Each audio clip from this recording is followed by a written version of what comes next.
Happy Halloween, everyone. Yeah, I didn't have time to get a costume this year, so I'm a Giants fan, the scariest thing there is. Anyway, 2 years ago I reviewed Scooby Doo, Return to Zombie Island.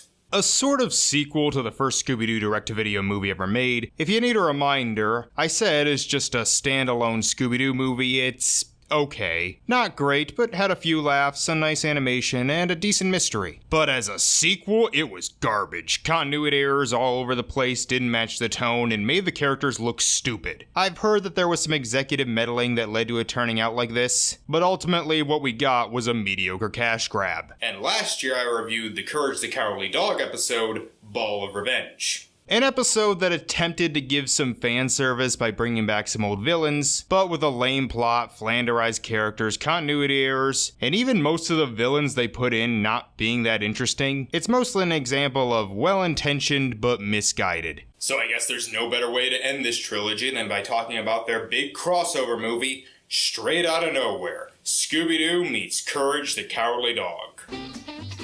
Released in September 2021, Straight Outta Nowhere seems like a movie that should have existed for a while. I mean, not only is the Scooby Doo franchise well known for their guest stars and crossovers to the point it's basically become a meme, but both Scooby and Courage are easily frightened dogs who have to go up against scary monsters. It just makes sense. The biggest difference is how long they've been running. Scooby-Doo's been on pretty much non-stop since 1969. Courage had 4 seasons from 1999 to 2002, one short CG special in 2014, and then this. Just like Return to Zombie Island, this was also directed by Cecilia Aronvich, but the writer is changed to Michael Ryan, who's written some other Scooby-Doo projects, but has also written episodes of shows from Transformers, TMNT, Powerpuff Girls, Dexter's Lab, and plenty of others. Original Courage creator John R. Dilworth was not involved with the movie, which did give some fans hesitation, including Grim Adventures creator Maxwell Adams, who was asked to direct but turned it down after seeing Dilworth wasn't involved. But overall, it did seem to go over pretty well with most fans. Certainly better than Return to Zombie Island did.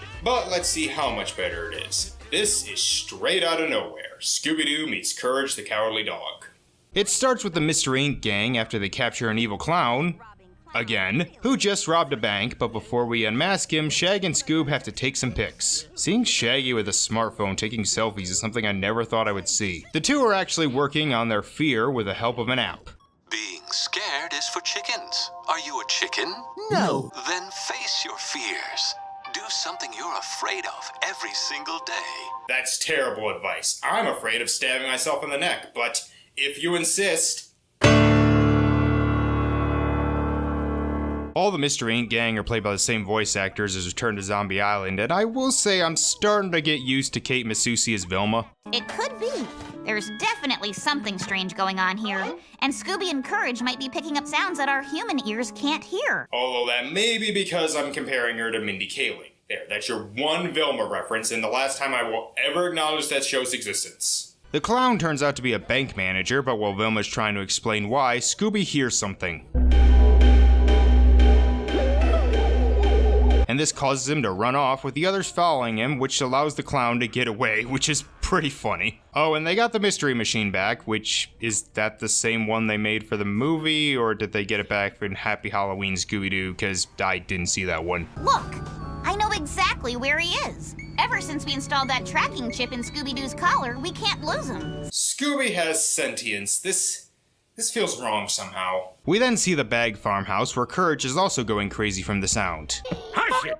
I can't hear the dang TV! Eustace is played by Jeff Bergman, filling in after Arthur Anderson's death in 2016. And the thing is, he is so close. He is so close to sounding like the real thing that it actually kind of hits in the uncanny valley. Courage's voice actor Marty Grabson reprises the role, and man, he sounds exactly the same, despite nearly 20 years passing. And of course, The White reprises the role of Muriel, and man, it's so nice hearing her voice again. While not sounding exactly the same she did 20 years ago, she still has that lovable grandma voice. And sadly, this would be her final role as she passed away a few months before this was released. Back to the plot, Courage and Scooby meet and immediately become friends. You're a dog. Well, I thought you were Ryan Welly Bean or something. What kind of dog and wink? The ground starts to shake as some giant bugs come out, but before that, we need the opening credits, which are actually pretty cool. The song is fun, and it features a lot of cameos from villains of both shows. Thankfully, the gang saved them by running some of them over. Oh hey, Daphne's getting your mallet.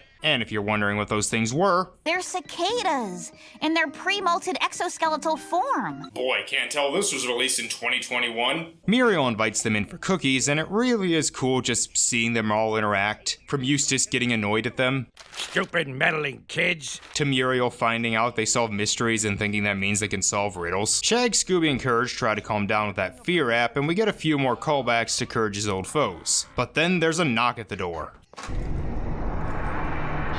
Return the slab. Oh, come on, guys, that's just desperate fan pandering.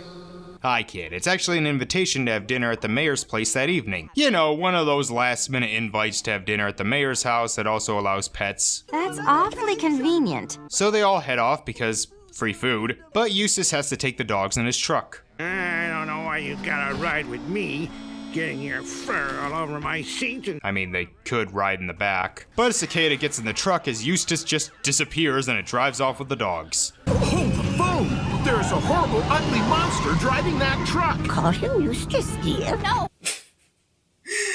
Damn, the comedy in this is really good. Yeah, Scooby Doo was always kind of a comedic series, but it was never this funny. And while Courage is well known for its creepy moments and heart, I do think it was one of the funniest Cartoon Network shows, right up there with Ed, Edd and Eddy. And I think this movie taps into that. We get a pretty good action scene, but one of those rope bridges that I'm pretty sure only exists in movies breaks, leaving the Mystery Machine stranded. Nitro boosters in 3. Nitro boosters? While you were redoing the decals, I added nitro boosters. Apparently Daphne is an expert mechanic. Good to know. Courage tries to take the wheel, but it breaks off, leaving them heading to a cliff.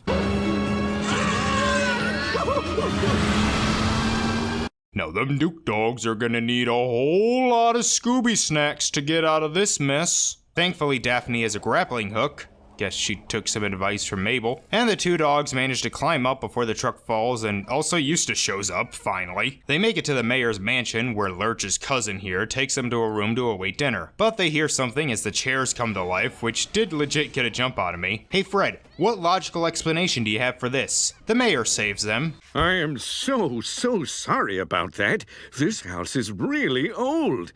The strangest things happen here. You need to ask more questions, sir. But it appears he never sent any invitation, however he offers them dinner anyway. Also, there are a bunch of pictures of past Courage episodes. I mean, it's kinda cool and not really distracting, but like, that's the most minuscule effort of fan service I've ever seen. They try to tell the mayor about the cicadas, but he brushes it all off. My research shows that weird stuff really does seem to happen here in Nowhere. Per capita, more weird and creepy mysterious stuff happens in Nowhere than anywhere else in the world. Except in this one place in Oregon called Gravity Falls. Daphne, Vilma, Fred, and Muriel go off to look up some research in a museum, noticing some footprints and books missing. We even get that news guy who tells them about the creepy stuff that happens in Nowhere. Nowhere is also known for evil masterminds like cats, or international thieves like LeQuack. From robots to werewolves, Nowhere has it all. Who was filming all that? This guy, wasn't it? You fool! They find a secret passage where they discover a device that is giving off a signal that makes the dogs go crazy. And it turns out it's sending out messages that are hypnotizing a bunch of wealthy people, including that bank manager from the beginning who is still dressed as a clown. That's great. The dog, Shag, and Eustace try and get some food as they cook. The wife of the butler made a crappy dinner. Eustace storms off, but the other three are chased by a cicada. It takes the mayor, turning him into one of them, and we then get the classic disguise stuff that Shaggy and Scooby always did. Oh man, like don't tell me it's your first day on the job. Oh no!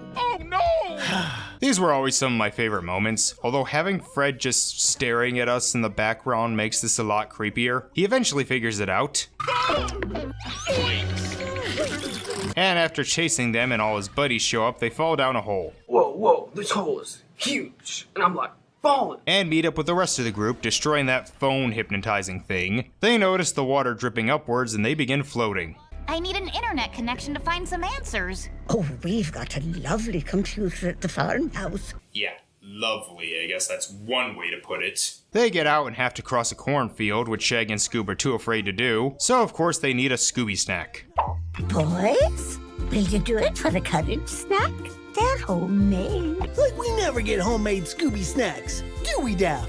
Well, Rockin' Reefskake! Back at the farmhouse, all the wealthy hypnotized people bring some money and gold to Eustace, who gives us the weirdest part of the movie. I'm a well-to-do dude with a 1% freaking nightmare. Like a bank tycoon or the president, say if I care.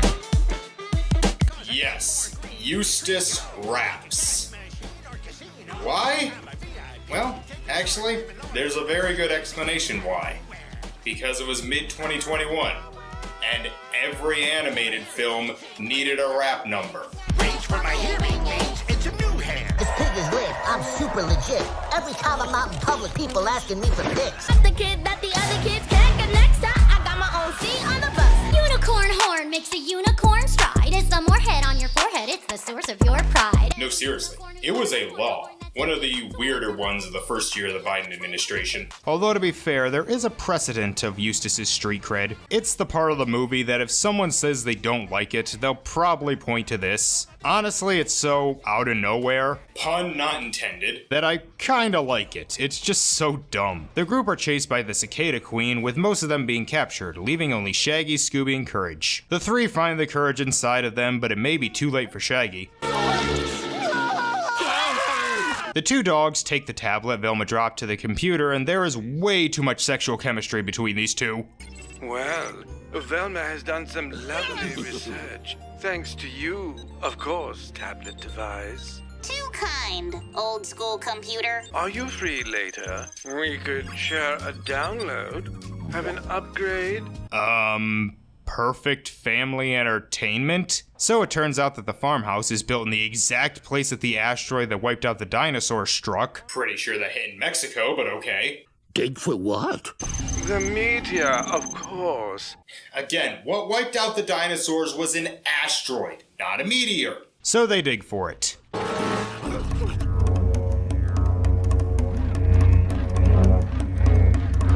Whoa, I think I got into Shaggy's stash. I'm seeing all kinds of colors. They find the rock, but the cicadas attack. And then the movie takes some acid. No, seriously, the meteor starts warping reality, changing everything as this pretty awesome song plays. Where cookie is a compliment, bananas is a verb. Bravery, I'm confident, is still a dirty word. This song not only fits Courage's world, but it also sounds like it could be one of those classic Scooby Doo episode songs. They find the rest of the gang in Muriel, where we get this adorableness. The visuals are a lot of fun. It really embraces being a cartoon, another reason Courage was so good. I especially love when Daphne turns into Mario. It's-a me, Daphne Blake. They make it back to the surface, but Muriel is taken once again. Man, this movie really does understand Courage. Say the line. Say it. The things I do for love! Thank you. The cicada grows to Godzilla size, but Courage remembers Shaggy's words about having courage, takes the meteor, and grows as well.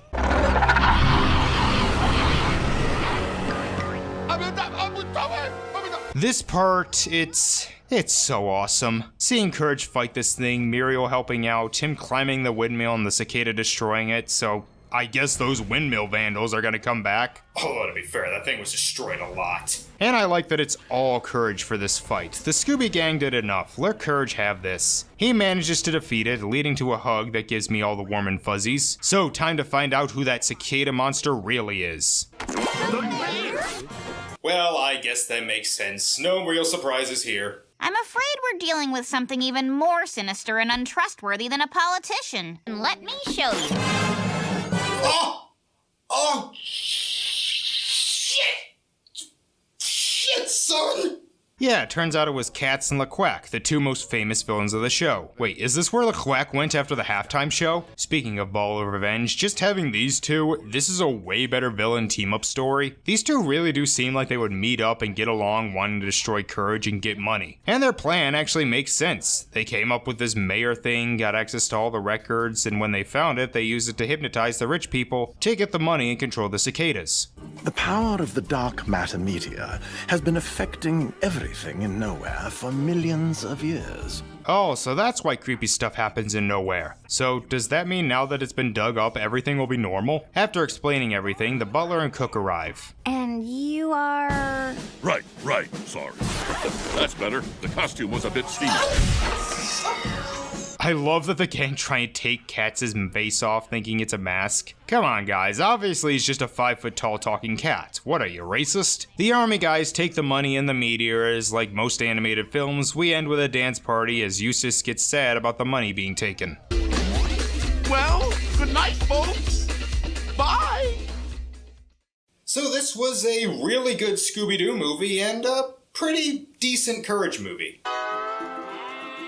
That said, I don't think it's a great Courage movie. It has the laughs and heart, but there's not much creepy in it. Who knows, if Dilworth were involved, it may have had more. But for what we got, I thought this was pretty damn good. Certainly a better Courage finale where the villains meet up, and way better than Return to Zombie Island. In fact, I originally watched this while I was editing that review, and it made me less forgiving of that film. I almost wanted to go back and be more harsh on it. It's very funny, has some nice fan service without being distracting, some great animation, good music, and a lot of fun moments between the Mystery Inc. gang and the Bags. Parts of it did take me back to those old Cartoon Network promos where the characters would cross over. It's not mind-blowing, but if you're a fan of both of these franchises, it's worth seeing. So happy Halloween, hopefully I'll have a costume next year.